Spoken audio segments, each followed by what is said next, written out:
하나님의 일을 할 때도 무엇보다 인내하는 것이 중요합니다. 하나님께서 느헤미야에게 인내를 훈련시키시는 이유가 여기에 있는 것입니다.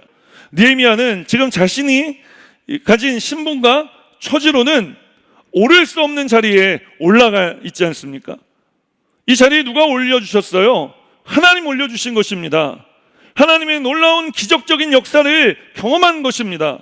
그런데 그렇게 느헤미야가 왕의 술관장이 되었는데 지금 당장 그 왕의 술관장이 가진 직위를 가지고 예루살렘을 향해 갈 수가 없는 것입니다.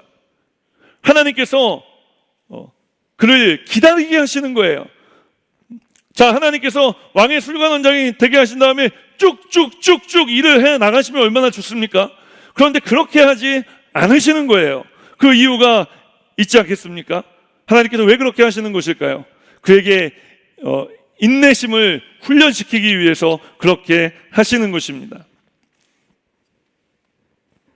그런데 사실 가만히 보면은요, 많은 사람들이 바로 이 지점, 지금 당장 내가 뭔가 할 수 있는 일이 없어 보이는 이 지점, 이런 때 뭔가 막힌 것 같고요, 더 이상 하나님이 아무 일도 하지 않으시는 것 같이 느껴지는 이 지점, 이런 때, 이런 답답함이 내 온 몸을 감싸는 것처럼 느껴질 때 비전을 포기해요.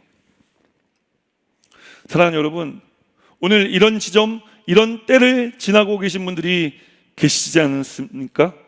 그렇다면 지금 하나님께서 여러분에게 인내를 훈련하고 계심을 믿으시기를 주님의 이름으로 축원합니다. 오늘 느헤미야는요, 하나님이 이 다음에 지금 어떻게 역사하실지를 알지 못했습니다. 그러나 그는 하나님께서 다음에 당신의 일을 행하실 때까지 그가 할 수 있는 일을 했습니다. 무엇을 했을까요? 금식하며 기도한 것입니다. 세상 사람들은요, 기도를 가장 의미 없는 행동이라고 말을 해요. 그러나 예수 그리스도를 믿고 살아계신 하나님의 능력의 역사를 경험한 우리들에게는 그 무엇보다 기도가 중요한 줄 믿습니다.